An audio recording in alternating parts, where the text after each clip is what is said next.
What's up, former party people? This is Jerry, the one who actually combs his hair on the A is for Alcoholic podcast. Now, if you're finding value in listening to the AIFA podcast every week and you want to support sharing it with others, we invite you to become a sustaining monthly or per show contributor. Go to patreon.com/AIFA. It's super easy and it only takes a quick moment. It's about as easy as buying one of those pre-cooked space chickens from the grocery store, taking it outside, giving it a big old kiss, and kicking it into traffic. Why would you do that? Anyway, you do you, and I'll do me. Again, go to patreon.com/AIFA. And with that, people, let's start the show. A is for Alcoholic is a program about recovery. My name is John, and I'm an alcoholic. And my name is Jerry, and I'm an alcoholic.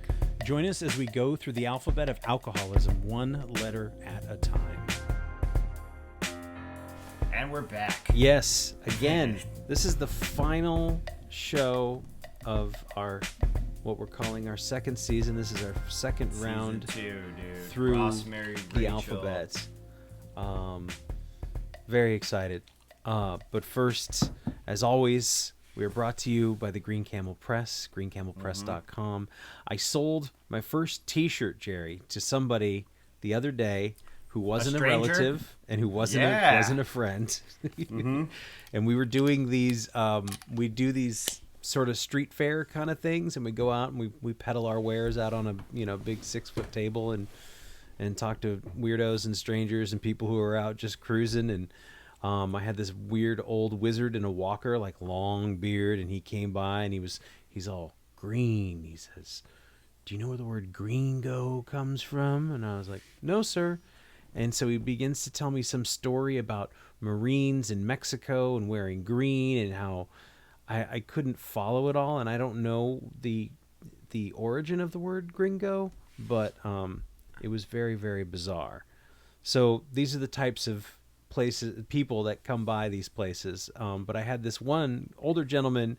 Wait, did you ever find out the origin of the word gringo? No, it's something to do with, I couldn't understand him. Apparently it's the origins are from an old song. Something about where the green grass grows or something. Oh, he was These trying old to tell me. cowhands would sing it, and the Mexicanos would hear it and be like, "This fucking gringos." Gringos. He was saying like the Marines wore green, and so the Mexicans would yell "green go." But why? But that doesn't make sense. Why would Mexicans be screaming English?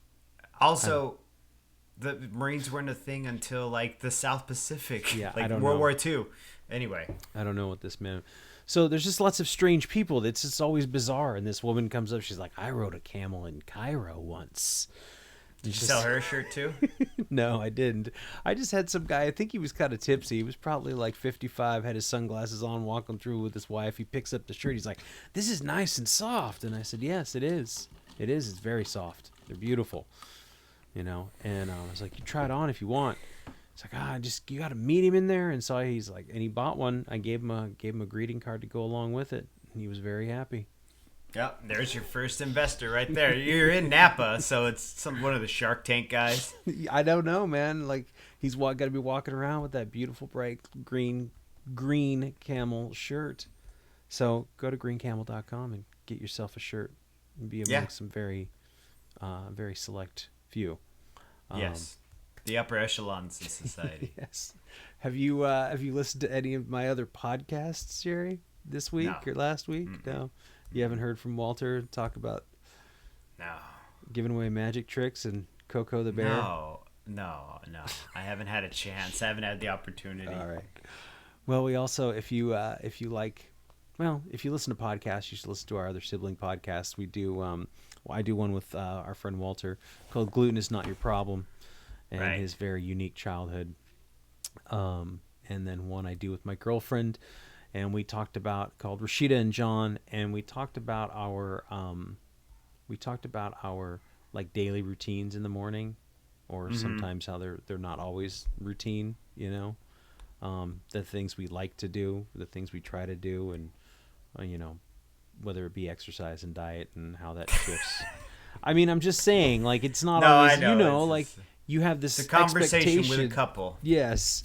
Well, no, but I mean, how you always have this expectation. You get up, I'm going to do this and this and this, and I'm going to have it done by this time. Like, and then I don't. I try, but you know. So there's some good podcasts out there. There's some T-shirts for sale. Go check us out. And this being the final. So when you listen to this, when you guys out there are listening to this, it will have already been the 4th of July. So happy 4th of July. And the 4th of July also marks Jerry's sobriety birthday. And mine it will be on the 6th. So depending on when you listen to this, we will both have respectively. Jerry has 5 years sobriety, and I will have had 4, which is crazy to me. Yeah, that is crazy. So weird. Z is for Zounds, as in the exclamation. Another year sober, and this is this also marks the year anniversary of this podcast. So it does. Yeah. That's pretty cool to me. So I just kind of wanted to talk a little bit with you about like the last year and how things have changed. If you have seen, like we talk about sobriety as one day at a time. And it was also, excuse me, said to me once that we always overestimate what we can accomplish in a day, but underestimate what we can accomplish in a year. Yeah. So if we sit here on the microphone for an hour and go, yeah, we can record one podcast, I never would have thought that. I really didn't think about it that we would have recorded over 50 of these episodes. Yeah. I'm surprised. I'm just amazed that we've done 2 seasons in a year. Yes, that's right. Yeah. So, what would you say was different about about year 5 versus 1 through 4? If there was there anything different? Do you feel? A good question, right? Do you feel more secure, solidified? Does that even matter? I do and don't, right? I do and don't. It feels a lot less turbulent, but I still feel like things can be precarious at times. But I don't have as much anxiety about it as I used to. Mm-hmm. I always felt like it was that whole concept of sobriety to me was so fucking tenuous in the beginning. Like it was just so delicate, and I think it still is to some extent. But I've learned new techniques on how to deal with this delicate thing. Mm-hmm. Just new kind of like ways to live life, new thought processes is I think a better word for it. Yeah. But yeah, I think that first year was, we focus a lot on that early recovery in this past year. And I feel like it's really important to focus on that early recovery because that's that period of time where it's the most important. You prove it to yourself the most. I think after 5 years, and I don't want to sit back on my laurels because that's when I feel like, at least in the common, like, at least within the common idea of like the 12-step culture is when you start kind of relaxing and sitting back on it and acting like you got it all figured out is when you get blindsided by life. And then, so I don't know, man. Yeah. So it's one of those things where I feel like I don't have it handled, but I have it handled. Mm-hmm. Does that make sense? Sure. Like I don't have it completely handled, but I got a handle on it. Like I got it, but it's still slippery. It's not as fragile as it once was, but it's important and it's precious. I've just learned a new way to cradle it, so I don't drop it. You know what I'm saying? Like, whereas before I felt like if like using a metaphor, if my recovery and sobriety were like an egg, like a Fabergé egg, like Tom Cruise's crystal egg from that movie. What movie was that? Risky Business. Okay. Where he bangs Rebecca De Mornay all over the place, and then they steal his crystal egg, and he has to get it back before his parents come home. So I felt like my recovery was me with this crystal egg, and I had to like hold it really. But I was running super fucking crazy with it in that first year, just holding it straight out and running down the street with my eyes closed. And now I feel more like I cradle it like a baby and kind of still maybe run through the street a little bit. But you know what I mean? Like I just have a different way of holding it than I used to. It just becomes that daily maintenance. And sometimes it's daily maintenance you don't even think about doing. Like you get up every morning and pee, because you have to pee. Mm-hmm. And that's daily maintenance. It's like part of the process of being alive. And maybe that's not a great way to relate to sobriety, but it feels like this thing I just do every day without thinking of anymore. It's like I think of it, but I don't sometimes. It's like a reflex, Yeah, I think that's it's for me, there's definitely that aspect of it being a muscle and working that muscle every single day. And there's lots of different ways. And one of them you'll talk about, I don't feel as much anxiety. And dude. I don't like to necessarily quote or bring up the literature that you and I both read from quite often on the subject, but there's one line where it says the fear of financial insecurity will leave you. And I always read that as like, I realized when I quit drinking, I got like twice as much money in the bank as I did, and I was like, everything's great. I'm making money. And so then later it was explained to me, and I came to understand the fear will leave you, but you may still be economically insecure. You just won't be afraid of being broke. And that is something in the last year that has been huge for me. I think I talked about it last week that I quit this job that I just couldn't stand anymore. I just was having a lot of issues with it, and I need to find another one. I need to make money, and but I'm not scared. I'm not scared that I'm not going to. I'm pretty confident that that I will find something else. And if you would have asked me about that like 2+ years ago, I would have said, there's no way I can quit. I need every single shift I can get, and there's not enough money anywhere, and everything is, if I don't do this, then everything's going to fall apart. Right. And I remember when you quit it the first time, you were like freaking out. Yes. And you also were like, we're going to do this podcast, and I'm going to figure this shit out. Mm-hmm. And then I encouraged you. I was like, well, if you're unhappy and you feel like that's not the path you want to take, don't fuck it, don't do it anymore, But also part of me was like, you got some wild fucking ideas, dude. Like, that's some crazy shit. Like, I'm not a risk taker. I'm like, that's very risky, but it's also like really, fortune favors the bold, my friend. So Cool Ranch Doritos, dude, It was intense. And so it's intense again, but I'm just not as afraid. I'm much more confident in making these decisions and following the idea of what makes me happy. And also, one thing that sobriety and also being at 4 years, this idea of time, because I had no problem squandering time when I was drinking, because there was never enough time anyway. All I was trying to do was to get to the next drink. So I'd wake up hungover in the morning. Oh, fuck it. At least I got 4 hours before I have to do anything. Right. Either drink a couple beers and go back to bed, or lay in bed pained, or try to drink some coffee and eat some food and just feel better. And so there was never any, because I was always in pain, I wasn't thinking about managing time. I didn't care. I always wanted to sleep or drink or make money so that I could drink and then pass out. Yeah. Mm-hmm. And now I start to see time as like this non-renewable resource. I mean, it is the only non-renewable resource that we have. Yeah. And it just becomes more important to me.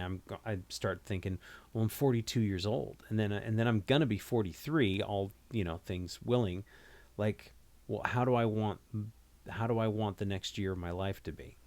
And I never used to think about the future like that. I mean, yeah. Did you have any concept of being in your 40s when you were in your 20s and 30s? No. My plan, well, yes and no, but no. It was more like, my plan was tragic, dude. Yeah, a little dark. Yeah, it was like, gonna fucking die in a hotel room in my 60s just drunk. Like, literally, that was what I would just I'd tell girls that. I would, like, hook up with girls, and we'd have conversations, and I'd be like, yeah, I just plan to die old and drunk and alone, maybe in my 60s. And now I'm like, 60 is not that old. And B, like, why would you tell girls that?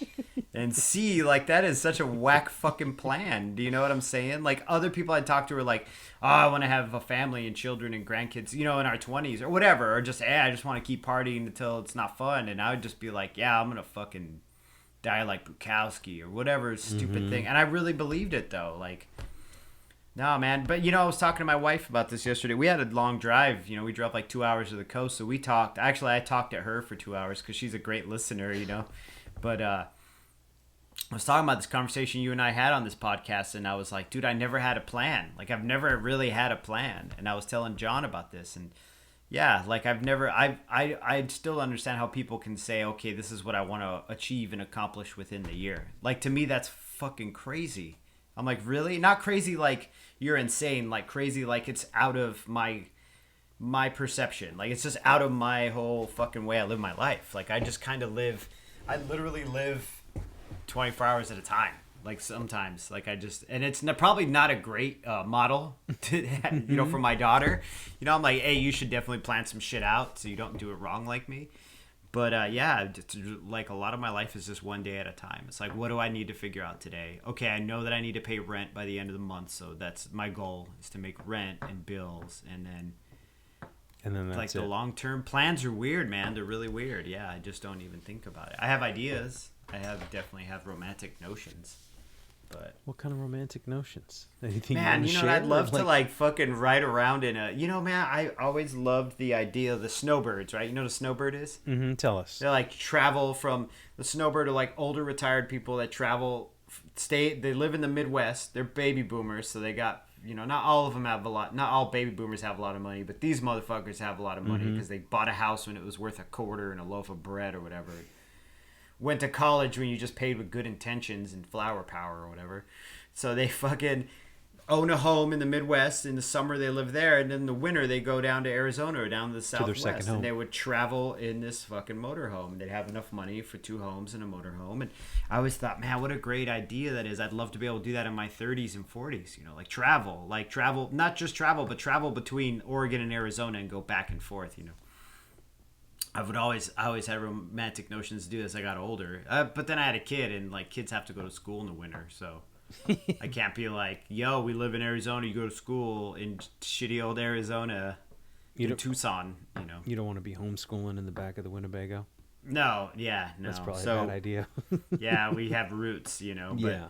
Those are always my, and then I talk about on the podcast how much I hate traveling, because I really don't like traveling. But if you have a motorhome, you just bring your house with you. So you don't have to. So that would be a way that you would like to travel, is in a motorhome. Yeah.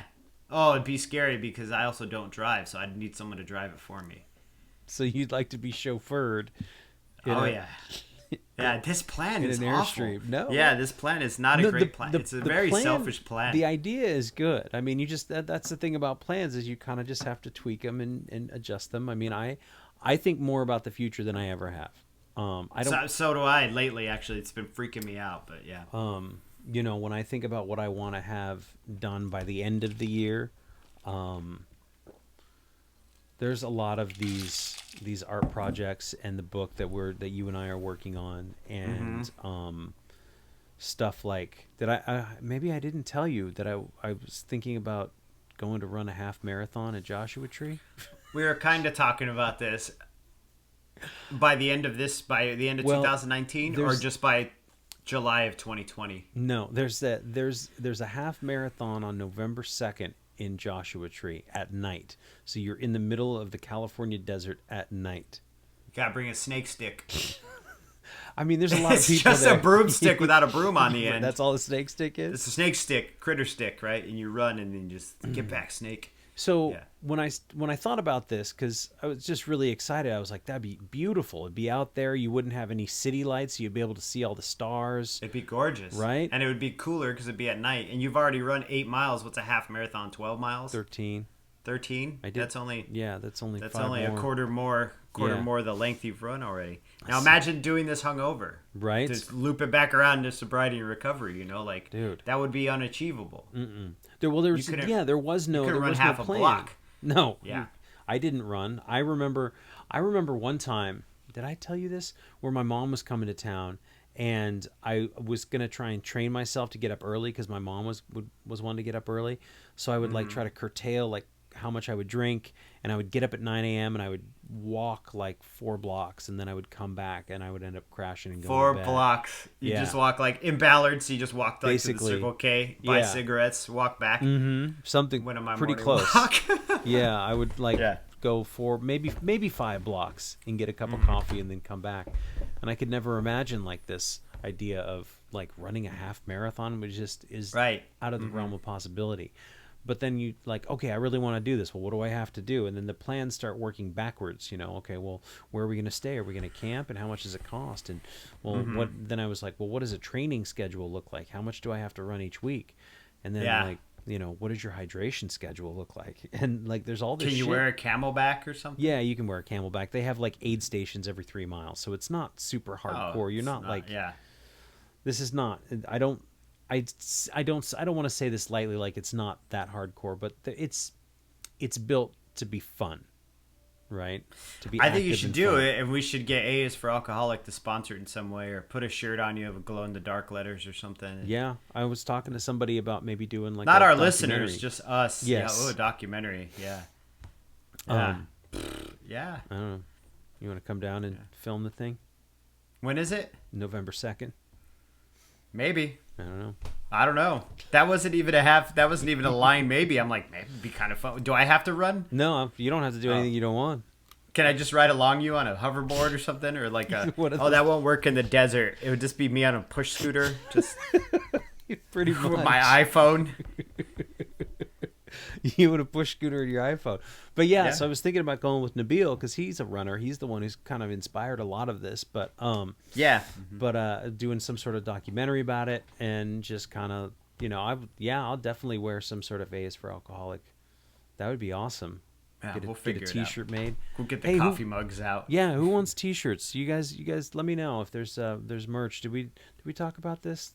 Coffee mugs? No, but I've even though despite our prior conversation, I would love to do an A's for Alcoholic T-shirt. I think it'd be fun.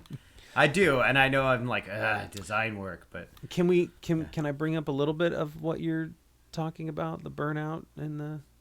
Yeah, I mean, I don't know if it. I guess this isn't necessarily. We're not doing like a meeting here, so we don't have to necessarily stick in the confines of recovery, although it does work with recovery. The burnout, my burnout with art and everything. Yeah. So Jerry and I were talking before the podcast, and I was like, "Hey, how's it going?" He's like, "Well, I'm working on all these art things, and I'm not happy." And when did this happen? You just. Well, it's not even in general of doing design, right? Because I don't want to put that out there in the world that I'm like, oh, I'm unhappy to be doing design work for people. Because I don't mind it. I just, in general, like my entire life, I've made art I've been drawing since I was 3, right? And that's a foreign concept to a lot of people to continue to maintain that muscle. Like I don't know, muscle is the right word, but people always ask me how old were you when you started drawing? And I'm like, I don't know. Like as soon as I could pick up a pencil, I started drawing because it was this innate thing inside of me that I kept having to push out. Mm-hmm. And we were really poor. We didn't have a TV. I grew up in a trailer park. Like we didn't have anything to do, so I drew. It was like drawing on the backs of Safeway bags. That's all I did. And so it's been with me my entire life, and just lately I don't mind drawing. Like I love drawing and Procreate. Like I'll sit down and fuck around. I'll draw for hours, on that little iPad. But like I painted for years. As long as you've known me, I've been a painter. Mm-hmm. I went into tattooing to pay for art supplies to paint. And I don't know, man. Just like in the past year or so, I just derive no joy from painting now. Like even today, I painted for about 5 hours today. I sat down in my kitchen, and I used to paint for like 12-hour, 14-hour stretches. Especially when I used to drink, I would paint. But that wasn't really productive painting because I would be, 6 of it, I'd be like cognizant. Mm-hmm. The other 5 hours, I'd be fucking damn near blackout. But I would, dude. I would like wake up and be like, whoa, did I add all this extra? When did I put glitter on this shit? Or do you know what I mean? Like, so Megan came home. I had painted for like 4 or 5 hours, and she came home and she's like, how are you doing? And I'm like, I'm in a really bad fucking mood. And she's like, why? And I'm like, because I've been painting all day and I don't want to paint right now. And I have to because I'm on a deadline for this art show. Which it kind of spawned from a conversation we were having yesterday during our drive, where I just was flat out like I felt like I was confessing a fucking sin. Like I was like, I don't feel any joy from making art right now. I just feel obligated. And I've been a professional tattoo artist for almost 20 years, right? So for me, I draw all day long, and the common perception of it is that since I am doing something I love to do, that I should be fucking grateful for it and love it. And like most of the time I'm just like, yeah, I'm just working. Like I'm just at work. I love what I do, but I love what I do because what I do is fun, a lot more fun most of the time than washing dishes would be. Right. Do you know what I mean? Like comparatively. comparatively, right? So yeah, it's just like this crisis of character. So I guess that's the big thing that's been happening. You know what? That's not the big thing that's been happening, because it's been happening for a long time. It's the big thing I've been recognizing lately. So and once again, I always try to loop it around to recovery, because I don't, people are listening to the podcast and be like, I want to hear these guys talk about some stone cold sober shit, But my ability to recognize what it is and not feel discontent as far as like not knowing what it is that's bothering me and going down this dark place, I can recognize it now. I can see it now, and I can manage it, So I'm aware of what's happening while it's happening right now, and I'm like, oh man, I'm unhappy with basically what I've built my entire life to be. I'm unhappy with it, and that would be perfect. I mean, not that like it would be easy to say I'm so fucking unfulfilled to my core that I should probably just go ahead and have a drink. I mean, right, or just give up everything and get fucked up, right? Because usually I quit. Like I quit everything. I just quit. I'm just done. I'll just walk away from it, and I don't really feel like quitting. I'm just taking a break. But yeah, it's definitely like I'm having a crisis of faith, for lack of a better term, and I'm like, oh well, it'll pass, and nothing's fucking permanent. You know what I'm saying? Like it's all temporary, and that's one thing I learned from recovery, and within the past 5 years, is that none of this shit is permanent. None of it. The only thing that's permanent is death, right? You lose a loved one, and that's permanent. But you know what I'm saying? Like these little tiny crises of character, they're not. They either pass or they just become how you are, and then another thing comes along, and there's no reason for me to drink about it. I don't need to drink over it. I don't have to, because I, as overwhelming as it feels, I know that passes. That overwhelming feeling will pass, You're able to take that idea and that thought all the way through and say, well, this is not even like, oh, I feel like a drink. If I drink, this will happen. It's more the other way, where you're like, well, I feel bad right now, but I won't feel bad forever. And this will pass. That's a great way to look at it. You take the other path that way, rather than being on the defensive of like, I just have to ward off the evil feeling to drink. You're able to now, after 5 years, say, oh, this is just a bad feeling, and these things pass. And I know what you mean. The burnout that you talk about, and not toward any jobs that I've had, but toward my own sobriety, is that there was that, I don't know, 4 or 5 month period where I didn't do anything. I didn't work any kind of program. I ran away from, I didn't want to do any meetings. I didn't want to talk to anybody about it. I didn't want to read anything. I was just like, all I want to do is play video games and eat like garbage and be left alone. And I mean, that I did that, and it didn't make me happy. It just made me feel, it was just giving into like the laziest part of myself. And once I got back and realized, oh, this program, the program that I work for me is here for me to pick up and put down whenever I want. It's not going anywhere. And also that it's, as soon as I got back into it, it was like, oh, wow, okay. Nobody's upset that I didn't do my homework. Nobody's upset that I ditched class. Like, it's not about that. Everyone else is doing their own thing. And so it was a great realization to go, these are some awesome tools that I have learned to be an adult and deal with my feelings as an adult. Right. And it's I heard somebody say something the other day when I was at a meeting, and I loved it. It stuck with me. I wrote it down on my dry erase board, and it was about the idea of needing some type of outlet or needing some type of resource to help you deal with yourself. And this woman had said, I can't fix the shit in my head with the shit in my head. Do you know what I'm saying? And I love it. I want it on a fucking shirt, which I won't, but I love it, right? Because it's the idea of me, the reason why this 12-step program, the program we're in, works, the reason why me talking to you, even outside of the podcast, before we were podcasting, worked, is because I needed an outside perspective. Like I needed something else outside of me to help me deal with what I'm doing, because to me it's all, I'm stuck in this fucking meat puppet body. Do you know what I mean? Walking around with this weird brain that's telling me to do weird shit all the time.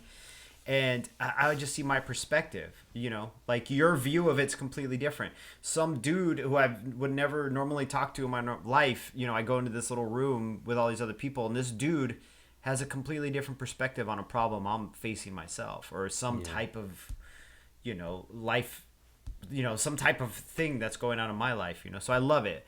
I love the idea of being able to try to fix the shit in your head with outside resources, I guess. Yeah, I couldn't imagine. I didn't come up with any of this on my own.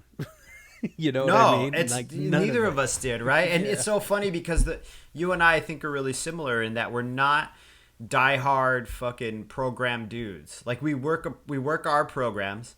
We attend. I don't want to speak for you, but I know that you and I, we approach it in a little different way. Mm-hmm. Like you're a lot more consistent. Like you consistently attend meetings. You consistently work within that program, but you also aren't like diehard big book thumper, like true to the wool. Do you know what I mean? No. And then I'm like similar to you, but I also like sporadically attend meetings, and I'm in and out of the meetings as far as like I don't drink, but you know what I mean? Like I sporadically attend it. But we both kind of have this way of looking at it where we take what we want, and then like I always tell people that I take what I need and just discard the rest, because I don't need that extra shit. I may need it later, but I don't need it right now. So what? I got to carry that around. And I don't know. I feel like our intentions are always very similar in that we want to, if I can help somebody else, I'd be fucking rad. Yeah. Speaking of which, I got a call from our friend who is going to be on the podcast in a couple of weeks. I recorded a conversation with him, our friend Casey, and he's called me a few times, and you talk about helping people, and one of the things I'll just tell people about him is that he and I, well, the three of us used to party together back in the day, like 90. When we were in our 20s, when we were kids. Well, you knew him like 96, 97. Yeah, I knew him 96, 97. Yeah, he's my roommate. So to hear him get excited about this stuff, and to hear him, say like, I'm so glad that you guys did this podcast, and certainly there's a certain level of there's a little bit of like ego boost. That's nice to hear, right? You're like, I'm doing something good, and I feel good about what I'm doing. But for him to genuinely, not only is it somebody who is deciding to do something different with their life, but also as a friend of mine and somebody who I've known for decades, and somebody I've known that I remembered as somebody to get loaded with. Right. Like, that's such an awesome thing for me to be able to say, okay, we're going to start this podcast a year ago. I have no idea how it's going to sound or work or whatever. And you and I are just going to sit here and we're going to come up with a topic that's loosely based around recovery. And well, at the beginning, but the beginning, the letters actually corresponded really well. Now it's just like Zima. Yeah, right. Fuck that shit, it's gross. Zounds. Yeah. So and that's that's fine. Things change and they evolve and they mutate. Yeah, of course. And they do whatever else. But I am so grateful that like being able that somebody, even though I know this person, and even maybe even more so, that they can reach out and they talk to me and say like, hey, what's up? And I'm thinking about this, and this is going through my head, and I'm like, I hear you. I know exactly what that's like. And so I just love that feedback. And he talks a lot about, and you'll hear it in the conversation, but about humans. And he talks about his kids as I'm raising these little humans, right? And he talks about the human, like I want to hear what other humans have to say. And this is also why this goes back to your point about I can't fix the shit in my head with the shit in my head, and I need to go find somebody else's perspective, and I need to go wherever these people are congregating in whatever fashion. I don't care, and just listen to somebody, and then go, oh wow, and then it sparks something in my brain, and I'm like, you know what that reminds me of, and then say that, and then who knows what other people are going to be thinking because of it. Right. It's super fucking helpful. And you can lone wolf it. I don't see anything wrong with that either. But I feel like any type of outside resource will be helpful. Like if I wanted to put a dishwasher, I had to put a dishwasher in at my old house in Tucson. I didn't know how to do that. So I watched a YouTube video. I literally did. And I put the MacBook on the floor and hooked up my dishwasher with a YouTube video. I had to go to an outside resource. Do you know what I mean? Like I didn't know how to do this. So I look at what we do is the same way, or going to the meetings is the same way. So even if you're a listener and you're like, man, they're getting on that program talk shit again, those fucking assholes. I'm like, just the fact you're here listening to us, I hope that helps you out. You know, that's something. You don't got to do the program. You don't have to. It wouldn't hurt. But it probably might not help you either if you're resistant and don't want to do it. If you don't want to do it, do you know what I mean? Like, don't do it. Yeah, because anything you don't want to do, you're going to fucking resent it the entire time you're there. Oh, man, they're talking about God again? And I'm like, dude. And that's one thing You're going to be all right. That's one thing I've worked hard, and I've listened to previous and especially our early stuff where I've listened to myself and I hear myself go, you know what you need to do and you need to do. And I try not to do that here and as well. I still do it, but I don't ever want to be judgmental toward anybody who's trying to help themselves or make them. I don't want anybody out there to feel that they have to do something a certain way, because if somebody had said that to me, I don't think that I would have taken to it as easily as I did. And I still didn't take to it that easily at first. And honestly, the only way to really do it correctly is don't drink. And other than that, you know, do whatever you got to do. But if I'm like talking to a listener and I'm saying you gotta, all I'm saying is you don't drink. You know, if you're listening to me, don't drink. Yeah. Just don't drink right now. Just right now, just for the length of the podcast. We probably already said that shit too. Like, don't drink during the length of the podcast. And then listen to another podcast. Yeah. Hopefully ours, but maybe another one. Oh, there's some good true crime ones out there. There are. Or just listen to Walter talk about the fucking Grand Canyon. I love Walter, but I've heard a lot of these stories. Yes. Yeah. I got an email from his sister who gave me a 9-point thing about everything that was wrong about his story, by the way. It was hilarious. Course, yeah, I know, because it's Walter's version of it. It's great, yeah. But I think, I think if you're at home listening to recovery podcasts, like the best way to actually be in recovery, the best way to start is just don't drink. Yeah, or don't fucking do drugs. Yeah. Don't take fucking oxys or whatever your jam is. Don't do that thing. No kratom. Don't be smoking that kratom. That shit. I don't get it. I don't get any of it. Is it a like a steroid or I know it's like a weed. It's like I don't even know what it is. Apparently it gets you high. Like it. I don't know. Have a listener. They're more in contact with you than me. Listener, tell Johnny what kratom is. Siri. That's what happens. Siri, tell Johnny about the kratom. That's what happens when you get old and sober. They start coming up with new drugs and new shit to like get you sober. And I'm like, well, I don't want to take any. What now? I got to depend on this other shit, so I don't do this shit. Like, I already have a fucking pretty mean caffeine habit, you know, and like a pretty nice fucking nicotine habit. So what? Now I got to start smoking kratom.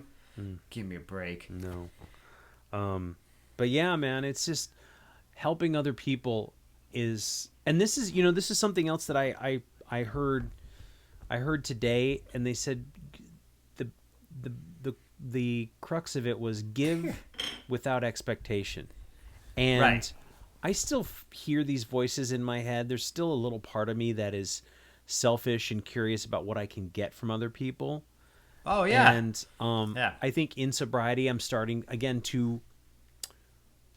to see those defects of character, right? I'm starting to see those things and I go, yes, I don't want to feel that way. I don't like it. I don't feel good when it pops up in my head. Yeah, and I go, it feels like poisonous, right? Yeah, I feel like, oh, well, I wonder if I can get this guy to give me some money, or I wonder if I can get a job, or I wonder if what can I get from this person? What value can they bring me monetarily, or how can I use them?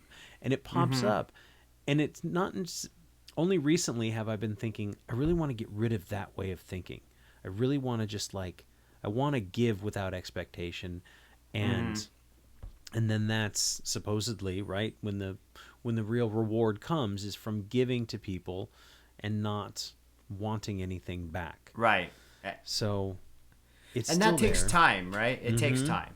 You don't if you're losing weight, you don't shit out 50 pounds overnight. You know, it takes like a fucking year, sometimes longer, sometimes 2-3 years. It's just the same with losing the weight in your brain. Yeah. You know, and the way your processes that you've been doing your entire fucking life. You know, and so took me 20 years to put the weight on. It's going to take right. me a while. It's going to take a while to get it off, right? And so, but there's that moment where you look at yourself in the mirror and go, "Fuck, I really do need to change," you know. And so I feel like seeing the character defect is just, it's like the step, when I see it, I'm like, oh, it's a step here. Now I'm looking in my mirror, going, "Damn, dude, like you need to fucking figure this shit out," you know, like, you know. So that's all it is. It's this whole process is so fucking unique, dude. It's so strange. Yeah. I don't have to I don't have to hate myself for it, and I don't have to beat myself up. I hear it and I go, okay, well, that's not useful or helpful, and it's certainly no way to approach a person, whether you need something or not, you know? Yeah, well, yeah. But, you know, and I setting this whole podcast up and reaching out to people and getting people involved and starting this little community of people who listen to A is for Alcoholic on the regular. Yeah, there's, I'm guessing there's about 150 or 200 people. I don't know. Really?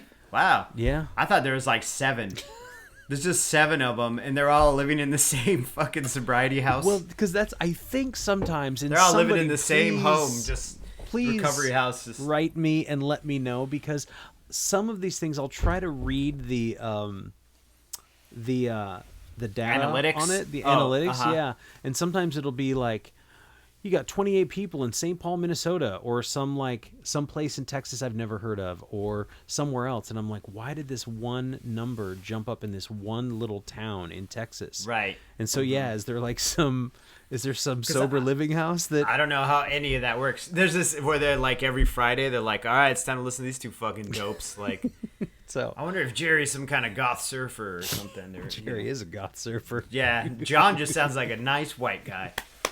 I do my best, man. I do my best. Yeah. But, you know, I just wanted to, a few people I wanted to thank specifically. I mean, you, of course, for showing up every week and doing this.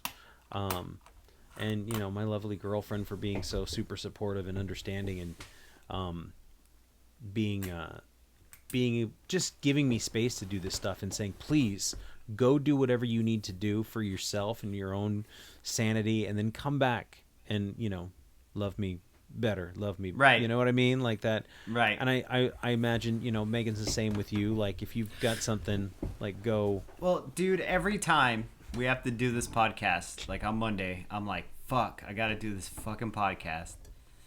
Man, I gotta do this podcast at 7. I gotta go do it. I don't want to do it. I just want to sit here and play Fallout. I don't want to do this fucking podcast. And then I'll walk into the room and do like, oh, okay, I'm obligated to do this thing. And then I do it, and then I enjoy it. And then when I'm done, I'm like in a really good fucking mood. And Megan's always like, how'd your podcast go? And I'm like, it went really well. Actually, I feel good. Like, I had an hour-long conversation with my best friend about being 2 sober fucking idiots. Like, you know what I'm saying? 40s. Like, in their 40s. So, I don't know. I always feel good. Every single one. I'm not even lying. Like, every single one we've done, I have not left this podcast afterwards being like, fuck, that sucked. You know? I've definitely left them feeling like, man, I hope people find this interesting. But then why? At the same point, I'm like, I'm still enjoying it. Even if we have 4 listeners, I'd still do it with you because it's still fun, and it's still, I still get something out of it. Yeah, you know? So it helps keep me sober. It definitely does. This is one of those things that help keep me sober.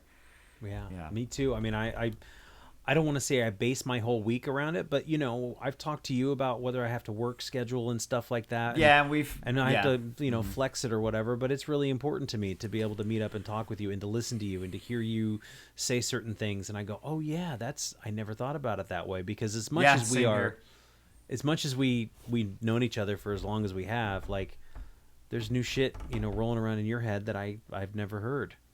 So, we're getting to know each other, know each other, but in like a more sincere way. Right? Like, there's more depth to it. Yeah. I mean, I don't want to discount all of our drinking time, like that we drank together and didn't know it, because I knew you really well when we were drinking, but I also knew drunk John. Mm-hmm. The John with the veil over his face. Do you know what I'm saying? Yeah.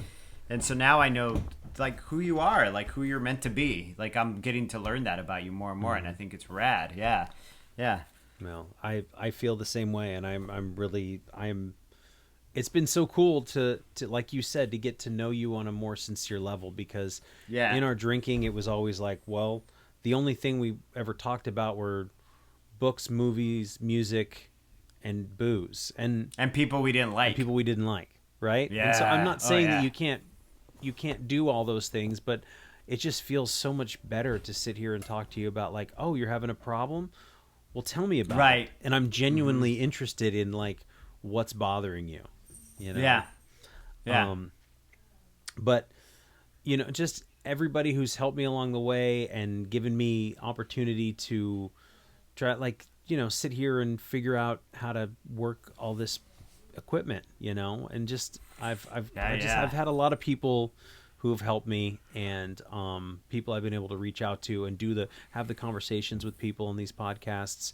If you're just listening to this the first time, you know, Jerry and I do this every week, but I also, when I can find somebody to talk with and share their story, there's lots of those on our feed. So if you haven't listened to any of those, I highly suggest you go there, and it just gives you a different perspective, especially if you're tired of listening to us every single week. Right, and John's a good interviewer too, so it works well. I'm an awful interviewer. I don't know. You know, I and also the people on our Patreon, and this is, it's a plug if it's a plug, but I mean, I really do sincerely appreciate the money that they've given us in the past that's been able to do things like when I had to get a hotel room to go interview Mishka. I had to buy another, you know, microphone and just things like that. And every little bit counts. And I just want to give a shout out to these people, to Alicia and Audio Angel and Ben and Chade and Chris and Danielle and Dizzy and Hillary and John over in Hawaii and Jordan and Nicole and Tom. And so people who have just, like, you know, listened to us from the beginning, a lot of these people, friends and people who I've met on Instagram of all places, which is kind of a weird place. I mean, you know, we've talked about Instagram as being kind of a cesspool sometimes, but yeah, that's all perception, right? Mm-hmm. Yeah, or what you're using it for. But yeah. But I met some really cool you seem people. to use it for more good than I do. Well, I do my best. I mean, I still love fucked up weird stuff that I find on the internet. Like, that hasn't changed about me. Oh yeah, no, I get them from you all the time. I haven't had a chance to watch the one you sent me today, but I'll just get the weirdest shit from you. Sometimes like 4 in a day, and I'm like, what are you doing? Oh, I know that got me. You know, Walter unfriended me for that. I told you that, didn't I? Because you were tagging him in too many memes on Instagram. And really? So he's just like, I don't want to fucking deal with you. He iced me out on Facebook and Instagram. That's fucking funny, dude. I just don't. If I don't feel like looking at it, I just don't look at it. I don't know. Yeah. I guess he has his notifications on, so he would get like 10 of them in a row or something, which I don't know why. Oh well, fucking grandfather time over there needs to learn how to work his devices correctly. How the fuck are you gonna figure out time travel if you can't figure out how to turn off your notifications on your iPhone? I don't know. He won't listen to this. No, he won't. Saying. He doesn't listen to this. He might. No. I mean, I don't know if he's listening. Turn your notifications off. Turn your fucking notifications off. John really wants to see what you're doing on the Amtrak to Seattle or wherever you're going. But it's really awesome that people are as kind and giving and just with their time and with their money and with their energy, and people reach out to me, and it's like, it's just really cool. Like, I didn't know that was going to happen. I just thought we would do this because, you know, we were doing it anyway, and let's record it, and we'll record it 26 more times. Yes. Yeah, there's 26 letters in the alphabet, correct? I went to school in Arizona, so yeah, that's 2 digs on Arizona I made so far. I don't mind it. Arizona people are rad. I love the state. It's just the school system's not great. I had a blast when I was there with you. I mean, we were both hammered. But yeah, I got married. Yes. So I got a good positive thing out of it.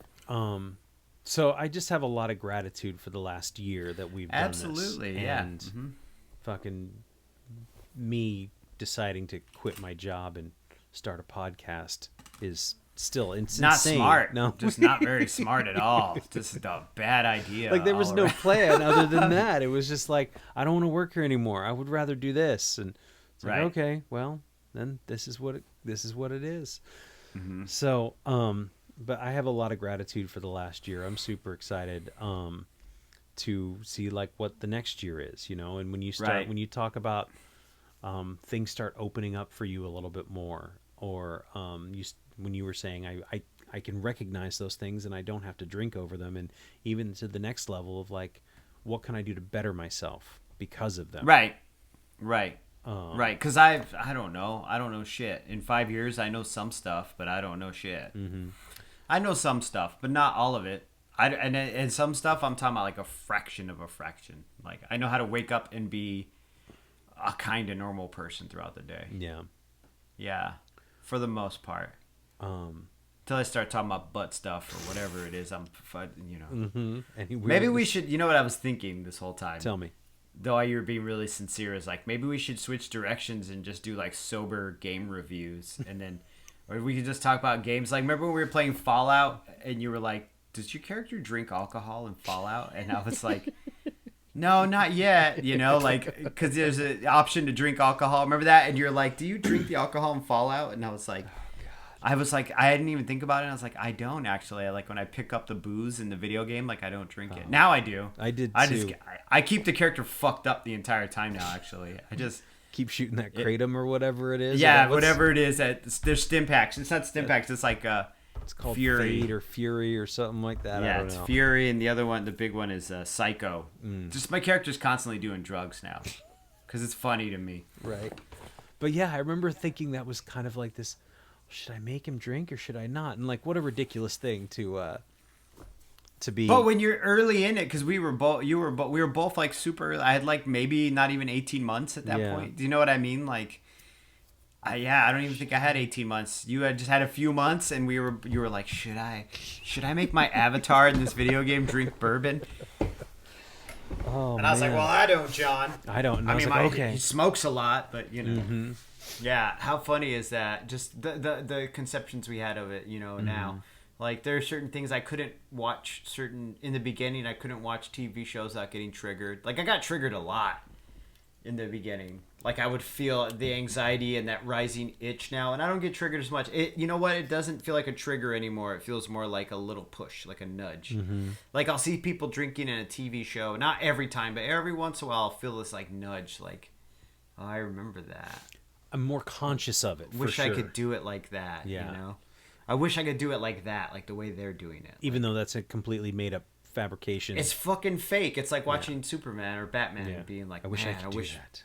Wish my parents would die so I could be a superhero, whatever. Right. Yeah, I don't know that I don't get triggered so much anymore, but things that it's kind of fucked up. Things that I used to think were funny aren't funny anymore. No, they make me sad now. Right? Certain things, yeah. Trailer Park Boys, Leahy makes me of. sad. I feel bad for him, dude. And I do. It's not funny. I feel fucking sad for that guy. I didn't even watch, I don't think, the last season or most of it. And I was just like, yeah, it doesn't.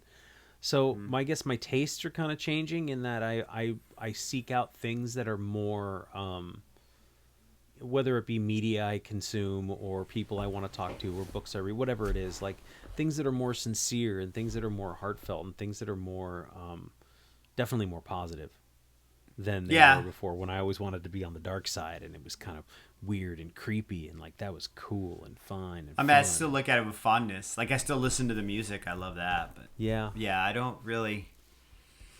Man, I don't know. I don't know. People it seems people in pain. Yeah, don't. I don't get excited about it as much as I used to. It doesn't give you depth of character to be in pain. I heard the analogy the other day. It was like a pizza cutter, right? It was all edge and no point. I love that too. You guys can keep that one. I stole that one from somebody else. That's good. Man, you're like a pizza cutter. You're all edge and no point. Like you're so edgy, but there's no point to your edginess. Like so yeah. Oh, how will you celebrate your I mean, we will, by the time you hear this, it will already be over, but how will you celebrate your birthday, the 4th of July? My little brother will be in town. You know what I do every year? I shave my beard off. I do it every year. I don't know if you ever notice it, but even if you go through my Instagram feed, every time in the summer, if you see pictures of me, like, because there'll be pictures of me on the Instagram feed from the summer, like, I have no beard. Like, I shave my mustache and beard off of my sobriety beard. And then and then for the rest of the year, I'll grow it back. I'll trim it and shit, but, like, this is pretty much the same beard I've had since last July. I mean, I'll trim it, and Right. I mean, of course, that's no big deal. People walk around with the same beard they've had for years. You know what I mean? Like, but for me, I like reset completely, and my daughter fucking hates it, and my wife is just like, she's like supportively optimistic, but you can see it in her eyes. She's like, "Oh yeah, okay, I like you either way, honey." I'm like, "You fucking liar, dude." But aesthetically, honestly- I prefer you with the beard. Beard, right? Yeah, because your face is a goddamn train wreck. But my little brother will be in town, and it's the 4th of July. I'm not gonna barbecue. I'll probably get a pizza and a cake. I really want some cake. Yeah, I don't know what's going on, John. I've been kind of going back to the dark side a little bit with cake and shit. Like, I've been eating some sweets. I've been eating fruit too, though. But like lately, I've just been kind of like, It's been creeping I don't know, back man. in. Yeah, Megan brought that shit back into the house again. It's been fucking my world up. I'm like, As long as it's important to stay conscious of it. and stay within the calories, right? But like one piece of cherry pie, I made the cherry pie symbol in my hands. It's 350 calories, and she brought a cherry pie home today. One piece, 1/6, right? So then I did 1/8, which is like 3. I had to do fucking fractions. I'm like, all right. But then I blew like, blew like a quarter of my snack budget on one piece of pie that was not fulfilling If you at need all. to call me. I'll call you and be like, dude, she brought home Mexican ding dongs. What the fuck? Because they are. There's Mexican ding dongs. The ones in with the there, little too. duck on them. I like those. Yeah. Yeah. Mhm. I know which Yeah. ones you're talking Those about. ganecitos Yes. or whatever. I'm like, Yes. somebody at work gave them to her, and I'm like, why are you bringing? Because her and Olive can eat them just fine. But I've been going now. But what are you gonna do for your year? So it's funny you say that. I Vegetable I platter, requested right? it. I know I requested it off just because, and our friend Joe Valentino is driving through California. Awesome. So I'm gonna meet up with him, Mm-hmm. and he's also, for those of you who know or don't know, he is the guy who does the music, the theme to our program. Yeah, So- you guys should follow him. Actually, Yeah. Doesn't he have a band SoundCloud? Anyway, let's hear the rest of your shit, and then we'll plug Joe. Neglect.bandcamp.com. Bam, Joe's music is cool. Neglect.bandcamp.com. He's kind of like it's like Philip Glass and Brian Eno, and it's very ambient and very mood driven music. That's a great way to put it. Right? It is. Yeah. We're gonna go hang out. I'm gonna go meet him, and then maybe meet up with my girlfriend that night afterwards, and just kind of have a chill day. Maybe go walk around the redwoods. I don't know. Nice. Just go have lunch and hang out with him in the afternoon and see what's up. But it's just super mellow. I'll get up and have my coffee and do my regular stuff, and I'll probably go to a meeting the next morning, my usual meeting, and grab my chip. You know. Get that chip, son. So I'm looking forward to it. I feel really good about it, and I feel really like all the pieces are finally, after 4 fucking years, starting to come together a little bit. Not exactly, Right. not perfect, but it's like all these little pieces, and I keep trying to put them together, and they keep popping out, or I keep trying to, it's like that. What's that game? People used to play board games all the time. It was like that timer, Jenga? and you have to put the timer. It was called Perfection, I think, and you have to put the little weird like puzzle pieces into the slots. Mm-hmm. But if you didn't, they're all kind of I know weird what and you're talking jagged. about, And then yeah. if you didn't do it within a minute, they would all pop out and you'd lose, and it would like shoot pointed pieces of plastic at your eyes Everywhere. Yeah. I thought that game was called Motherfucker What? It should be. So, this is the first time where I felt like, I don't want to say like sobriety works, because it's been working the entire time. Yeah. But the way that I thought it was supposed to in year 1, which is like, oh, everything's going to be fine and everything's going to be great and I'm going to be wonderful and everything's going to work out just fine. And it didn't, life was still life. Yeah. And I was far from Yeah. fucking ready Right. to be able to. It's all the process, man. It's been amazing and frustrating, and yeah, you don't fucking graduate recovery. You just live. You just live in it. the process. Yeah, there's no graduation ceremony. I guess there is if you want to have one, but that's weird. Why would you do that? You know what I'm saying? Like, Wear a cap and gown whenever you want, but every year, I guess once a year. Like, I graduated this year. Well, I guess actually that's not a bad idea. You want to have a But it's just a graduation process, right? Like you have Right. your concept of what it's supposed to be, and it doesn't necessarily become what it's supposed to be. It just is what it is. It's mindfulness. You're just living what it is. Yeah. And trying to not fucking shit on everybody around you. Yeah. And trying not to hurt too many people, and trying to maybe Help. make your life a little better. Yeah. you know? Help other people, and Help some motherfuckers. Exactly. I'm really grateful, man, that we get to do this, that we get to. Yeah, me too. You know. Yeah, I look forward to it every week. So me too. I don't know. Are we gonna take a break next week? I always ask you. You're always like, get back in there, Wagner. I'm always like, yo, can we take a week off? You're like, no, get your ass back in I there. need you to punch in. A through Z Yeah. is 26 weeks. There's 26 52 weeks. In a year. You're not done making shoes yet, Jerry. Thanks again for listening. Our music, as always, is by Neglect. You can find more of his stuff at neglect.bandcamp.com. And you can find us on all social media platforms that matter: Instagram, Facebook, and Twitter. And you can reach us at aisforalcoholic@gmail.com. Talk to you later. Yeah.